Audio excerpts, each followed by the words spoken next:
Assalamualaikum warahmatullahi wabarakatuh. Bismillahirrahmanirrahim. Alhamdulillahilladzi arsala rasulahu bil huda wa dinil haq liyudhhirahu 'ala dini kullihi wa kafa billahi shahidan. Asyhadu an la ilaha illallah wahdahu la syarika lah wa asyhadu anna Muhammadan 'abduhu wa rasuluh. Allahumma shalli wa sallim wa barik ala Muhammad wa ala alihi wa ashabihi ajma'in. Qala Allah Ta'ala fi kitabihil karim, a'udzu billahi minasy syaithanir rajim. Wa ma khalaqtul jinna wal insa illa liya'budun. Sadaqallah. Bapak Ibu jamaah salat subuh rahimahullah. Alhamdulillah, senantiasa kita bersyukur kehadirat Allah Subhanahu wa taala. Subuh hari ini kita hadir untuk mengikuti salat subuh berjamaah meskipun dalam keadaan hujan, karena panggilan keimanan, panggilan ketaatan. Seseorang ingin lebih baik dan insya Allah menjadi orang terbaik yang akan kembali kelak kepada Allah Subhanahu wa taala. Kemudian salam dan selamat kita sampaikan kepada Nabi kita, Nabi Muhammad sallallahu alaihi wasallam, Nabi yang telah menjadi suri toladan panutan bagi setiap alam semesta, terlebih khusus kaum muslimin dan muslimat di muka bumi ini. Bapak-bapak, ibu-ibu, kita telah selesai menjelaskan tugas, fungsi dan tanggung jawab kita sebagai manusia di muka bumi. Yang pertama, kita sudah jelaskan bahwa tugas pertama manusia itu sebagai abid, bagaimana berikhtiar untuk menjadi hamba Allah yang baik, hamba Allah yang patuh, yang selalu sami'na wa ata'na kepada Allah, ya, mendengar, mentaati, melaksanakannya dengan sebaik-baiknya. Kita penuhi janji-janji kita kepada Allah Subhanahu wa taala. Ya ayyuhalladzina amanu aufu bil uqud. Dari janji-janji kita laksanakan, kita penuhi kepada Allah Subhanahu wa taala. Kemudian dalam melaksanakan janji, kita tidak boleh mengkhianati janji kepada Allah. Sudah jelas banyak sekali ayatnya, antara lain yang sudah kita jelaskan kemarin dalam surat Al-Anfal, ya ayyuhalladzina amanu la takhudhullaha wa rasulahu wa takhudhu amanatikum wa antum ta'lamun. Wahai orang-orang beriman, jangan kamu berkhianat kepada Allah, jangan pula kepada Rasulullah, dan juga jangan berkhianat kepada saudara-saudaramu padahal kamu mengetahuinya. Kemudian tugas kedua, kita diciptakan Allah adalah untuk menjadi khalifah, menjadi pemimpin.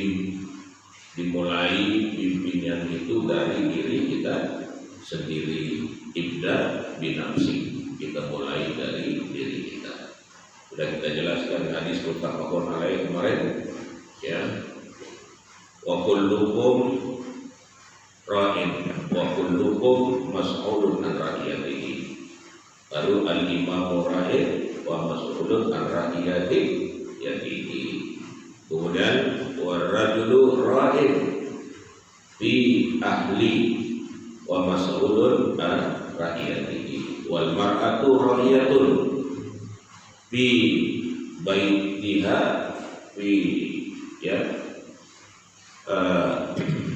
Kita sudah jelaskan bahwa, dan terakhir juga habis ditutup dengan kullukum ra'in wa mas'ulun an ra'iyatihi.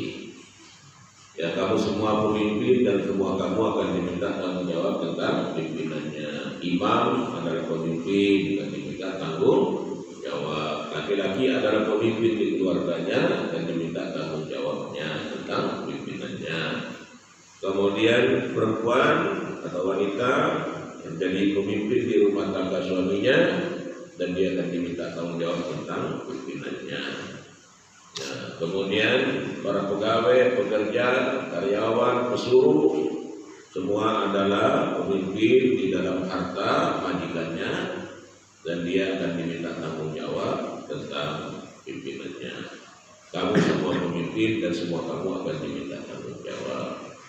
Dan kedudukan kita sebagai khalifah Allah Subhanahu wa taala, ya, menjadi pemimpin di dunia ini dimulai dari pemimpin diri kita sendiri. Nah, pemimpin ini penting di dalam agama dengan memperhatikan keimanan, ketaatan dan kesolehannya.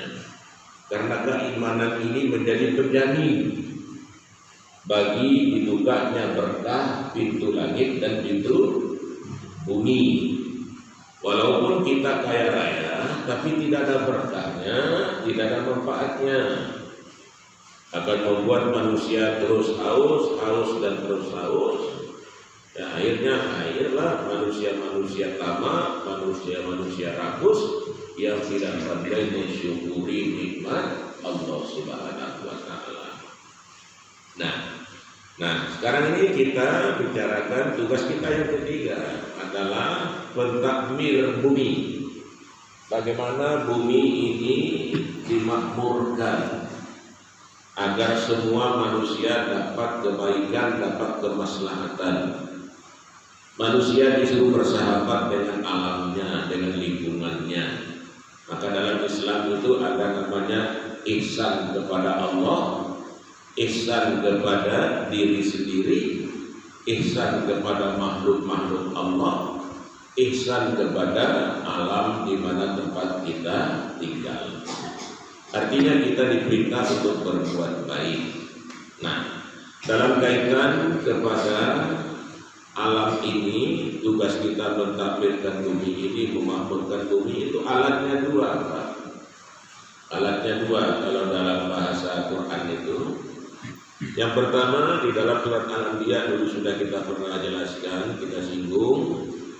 Walaqad katabna fil zabur min ba'di dzikri annal arda yarithuha ibadiyas shalihun.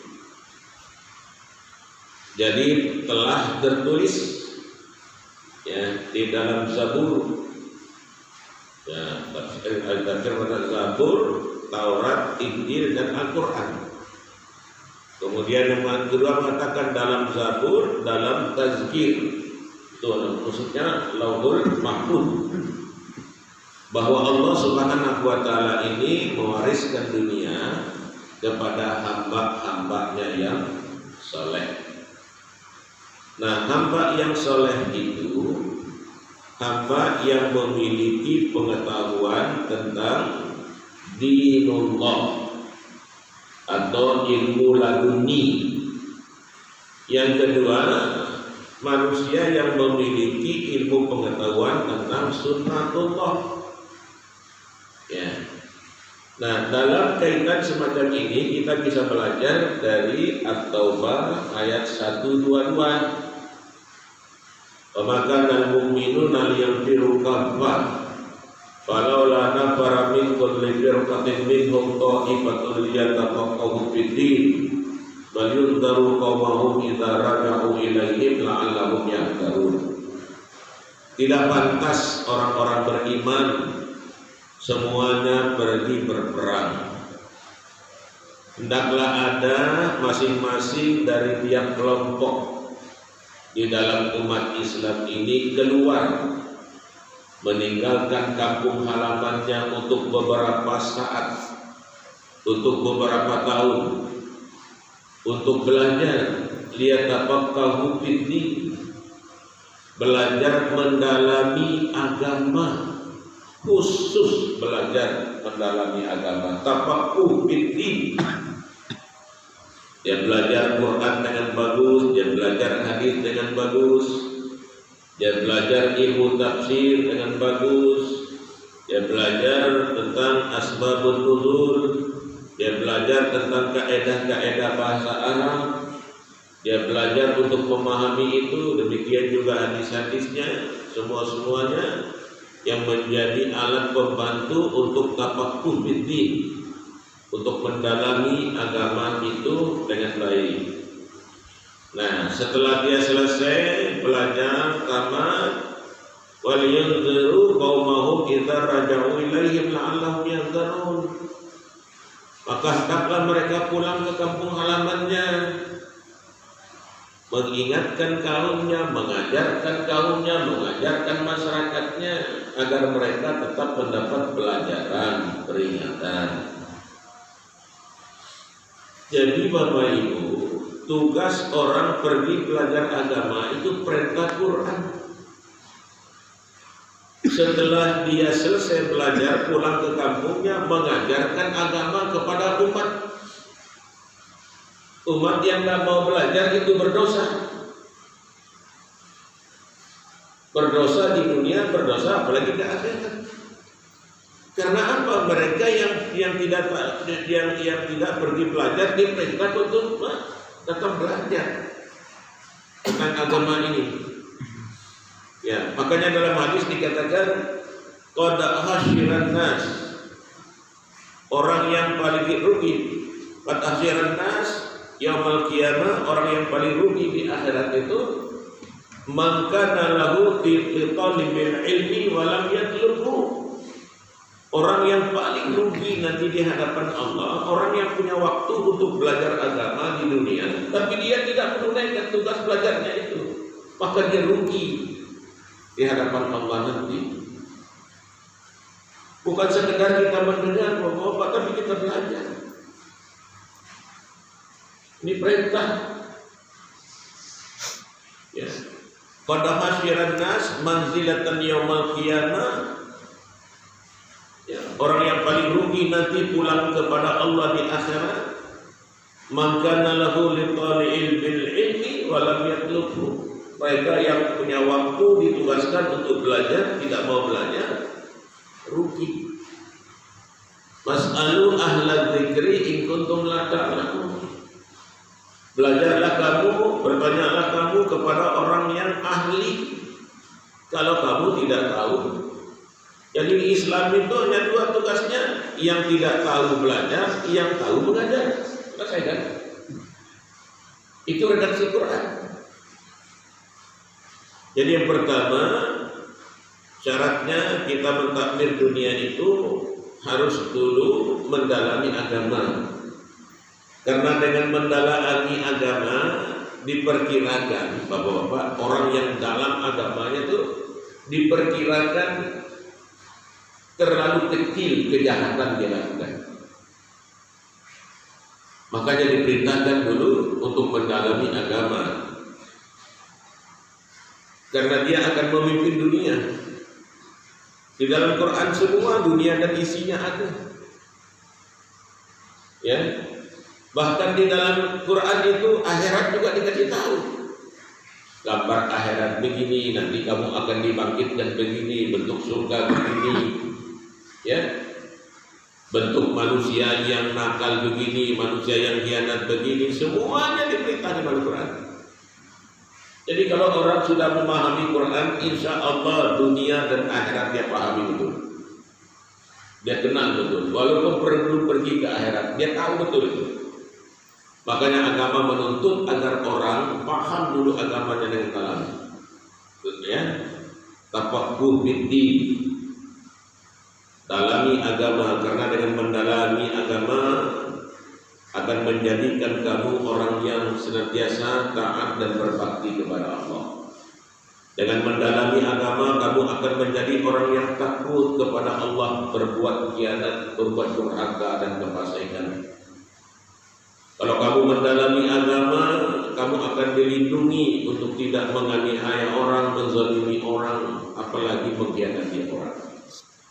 Itulah mengapa syarat untuk memakmurkan bumi ini, orang harus mendalami ilmu agama dulu. Laduninya harus bagus, memahami agama, mendalami agama ini dengan baik. Kalau sudah selesai, lalu dia sampaikan pelajaran kepada orang lain agar orang lain mendapat peringatan. Itu tugasnya. Ya, dalam surat apa tadi? At-Taubah ayat 122. Nah, kemudian yang kedua, persyaratan untuk memakmurkan masjid itu adalah kita wajib memiliki ilmu sunnatullah. Nah, di antara ilmu sunnatullah itu adalah ilmu tentang alam, tentang kehidupan, bagaimana memanfaatkan semua sisi kehidupan untuk kemaslahatan. Makanya disebut dengan ilmu sunnatullah. Ya. Ilmu sunnatullah itu untuk mengatasi kehidupan di alam. Di antaranya teknologi. Teknologi artinya kemudahan.